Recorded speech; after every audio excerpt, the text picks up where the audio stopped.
It is quite simply one of the most influential games of all time. Same name, different game. Street Fighter 2.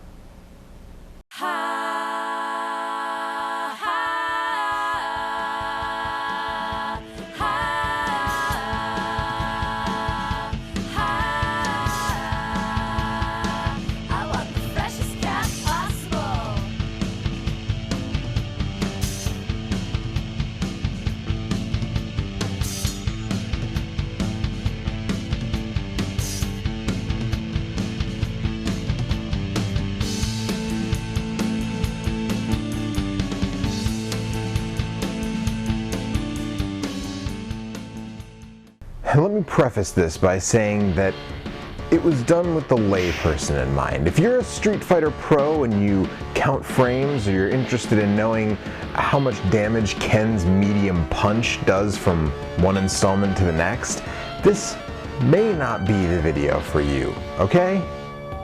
Okay.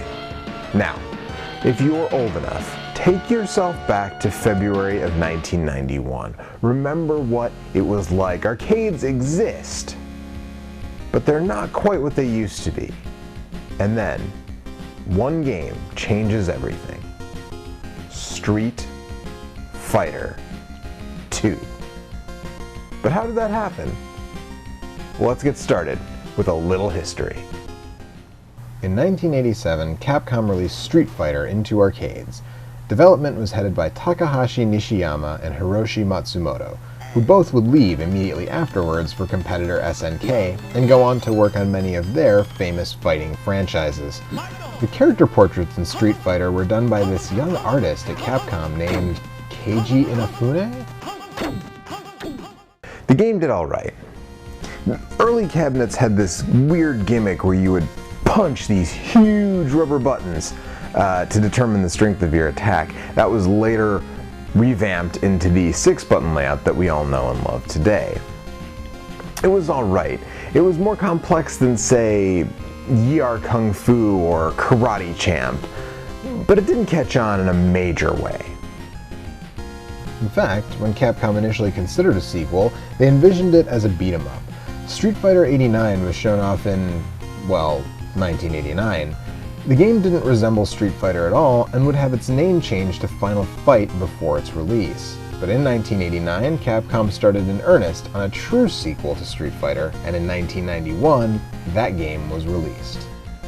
I probably don't need to recount this part, but Street Fighter II: The World Warrior was a massive hit, the biggest that had been seen since the fabled golden age of the arcade in the early 1980s. And the game, by itself, is credited with bringing about a second arcade boom that lasted through the end of the 1990s. Street Fighter II is the third most successful arcade game of all time, after Pac-Man and Space Invaders. It created a flood of imitators and revitalized a flagging arcade scene. Naturally, ports followed. Oddly enough, the only console port of the time is this one. Street Fighter 2 for the Super Nintendo. Now, we're not really going to spend a lot of time on this game, but I do need to say that this is still, to this very day in 2015, the second best-selling game Capcom has ever released. There was also a game called Street Fighter 2 released on the black and white Game Boy in 1995. This game, however, is more a port of Super Street Fighter 2, and it's awful. So we're just going to bypass that one as well. Now, Street Fighter 2, as I'm sure you're well aware, was iterated upon many times, and the first of these iterations came out less than a year later and was called Street Fighter 2 Champion Edition. Street Fighter 2 Champion Edition added the ability to play as the boss characters, the ability to have a character fight themselves, and not really a whole lot else. But at the time, that was enough to get the crowds salivating. Sadly, there is only one port of Champion Edition, and it is to the PC Engine in Japan only. Whoa, whoa, whoa. Slow down there, bucko. I think you're forgetting the Genesis version here. Whoa, wait. Who are you, and where did you come from? I am Eric. I come from Ohio. Oh, yeah. Game versus game, right? You mean that show that blatantly ripped me off? Hey, unresolved feelings about it much? I don't mean to step on anybody's toes here, but it's not like it was a unique concept before you or I started doing it anyway. Yeah, well, you shut up. But back to the point. If you're gonna talk Street Fighter 2 Champion Edition, you've gotta talk Genesis 2. What's the deal? Because they don't have the same name. See? It says Special Champion Edition. Oh, come on. It's the right thing to do, and you know it. Okay, fine. Jeez. Let me at least finish talking about the PC Engine one. Released in June of 1993 exclusively in Japan, Street Fighter 2 Champion Edition for the PC Engine is something of a technical feat. Well, yeah, the PC Engine was running an 8-bit CPU during the 16-bit wars and held its own in the Japanese market, which is impressive enough in my book. But to run something like this is nothing short of amazing, and it did it on one of the largest Hue cards ever. It did. It pulled it off on one of the physically largest Hue cards. Take a look at that. That's Street Fighter 2, and there's a normal Hue card. They stuffed extra chips into this thing just to make it have enough memory to carry this game. Just look at this. Considering the PC Engine was more or less an 8-bit system with a beefed up graphics processor, this is pretty impressive stuff. It was developed by Capcom themselves, which is probably why it's so good.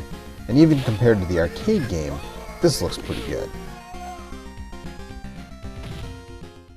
So the big question is, why didn't they ever bother bringing it to the US? No one knows.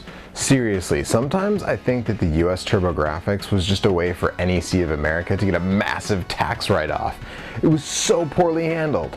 Well, Turbo Technologies was behind the wheel at that point, and with the extra chips and the extra cost to produce, it may have just been too much for them to sink into the console.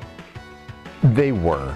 And look, I'm not saying that Street Fighter 2 Champion Edition would have saved the TurboGrafx. The TurboGrafx was most likely beyond saving at that point, but it would have helped. It could have buoyed the system along. It would have been a system seller at that time. Thankfully though, we got Champion Edition on the Genesis, and it was one of the system's top 10 best-selling games.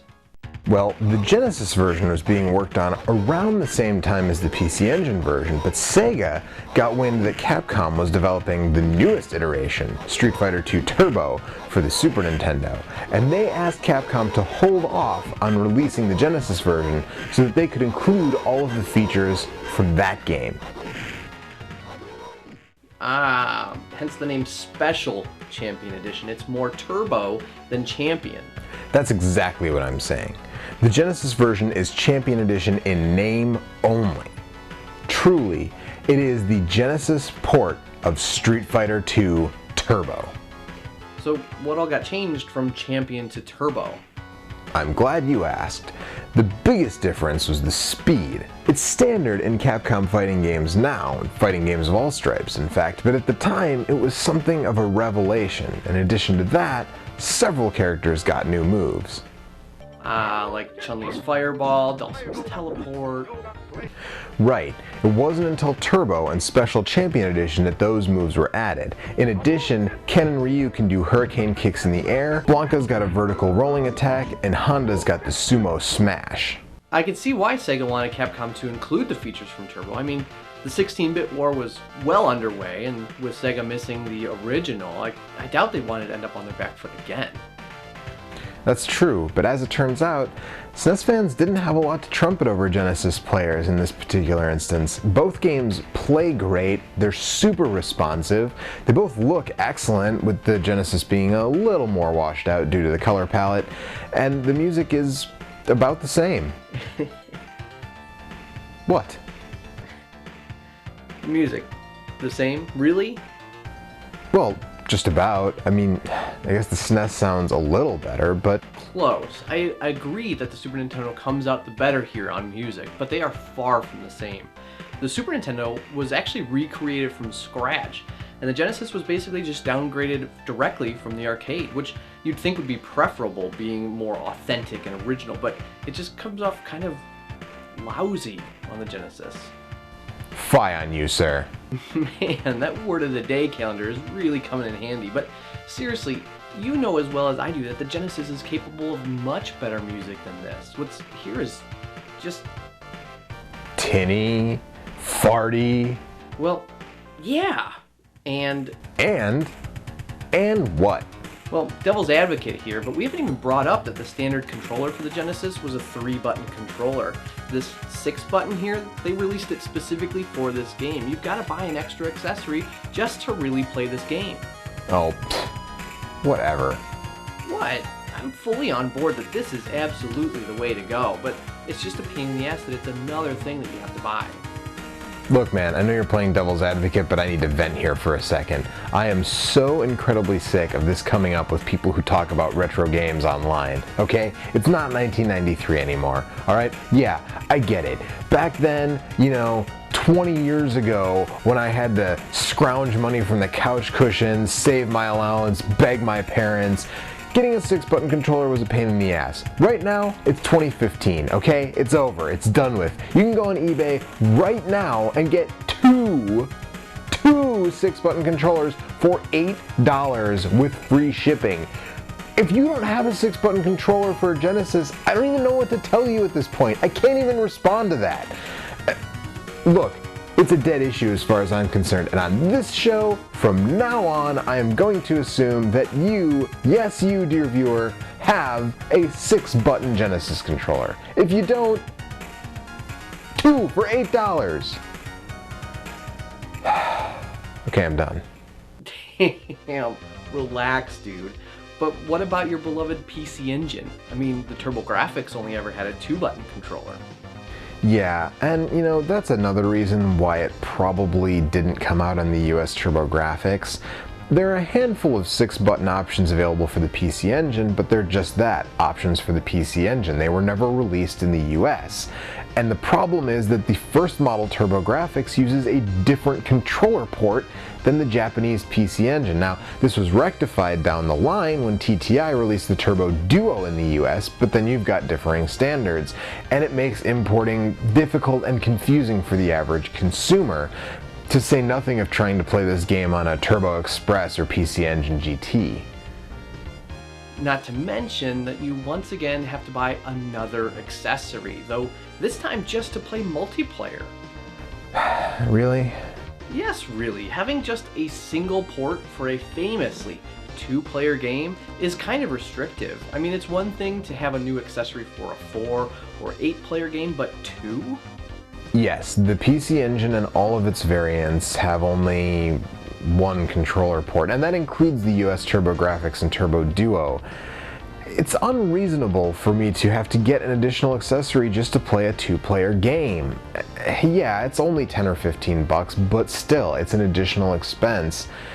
And similar to the 6-button controller issue, in my defense, I think that at this point, if you own a Turbo Duo or a PC Engine or whatever, you probably have a multi-tap. I suppose. I mean, if we're going to expect people to have a 6-button Genesis controller, I guess I can let this one slide. But back to the topic at hand, Street Fighter II Turbo. Alright, Street Fighter II Turbo Hyper Fighting once again was released less than a year later than its predecessor, but it didn't matter. People were lining up around these machines to check out the new speed factor and the new moves. This game feels like what Champion Edition should have been in the first place. Which, thankfully, is why we have Special Champion Edition on the Genesis.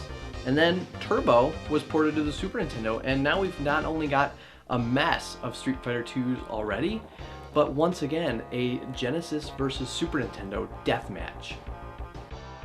And while I'm a stalwart defender of the Genesis, I can only go so far. This game right here, Street Fighter II Turbo on the Super Nintendo Entertainment System, is Street Fighter to me.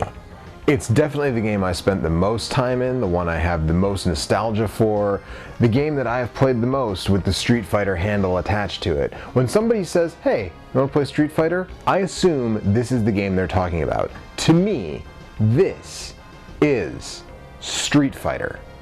So I suppose it's finally time for you to do that side-by-side comparison thingy? Well, yeah. Let's do this right and take a look and a listen side by side. We'll start with Champion Edition for the PC Engine and for the arcade, represented here on the Capcom Classics Collection disc for the PlayStation 2.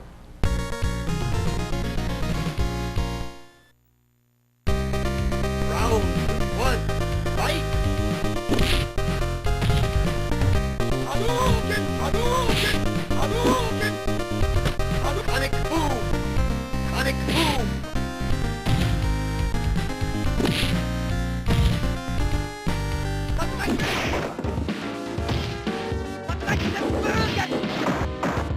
Sonic boom! Hadouken!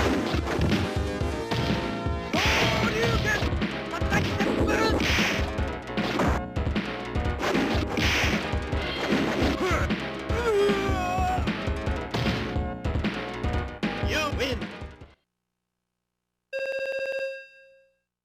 Dang, that little PC Engine really was an impressive little bastard, wasn't it?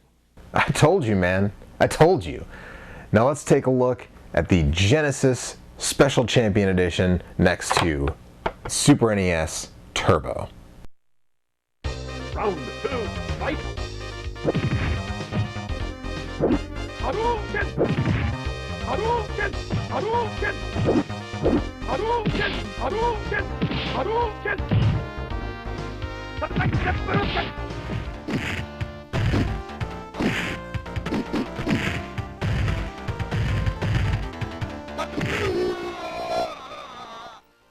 You lose! Oh, the Genesis music still makes me sad. Well, I'll say it's not quite as good as the SNES, but I still don't dislike it as much as you do. Now, just for fun, let's take a look at all four side by side by side. Hadouken! Hadouken! Hadouken!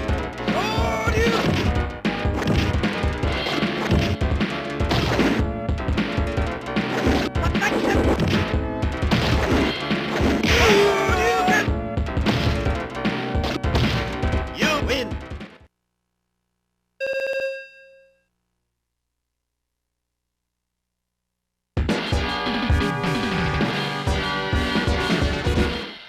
Yeah, time to give the edge? You know it. And I guess I kind of gave it away already, but it's Street Fighter 2 for the SNES. The Genesis version of Special Champion Edition is still really great, and I like it a lot, but the music, visuals are better. That larger color palette really makes things pop on the Super Nintendo, and even though the button layout on the 6-button Genesis controller is better for fighting games, the D-pad on the SNES controller is better, in my opinion. So, it's Turbo for me. But I suppose we're not quite done with Street Fighter yet, are we? Not even close, man. Not even close.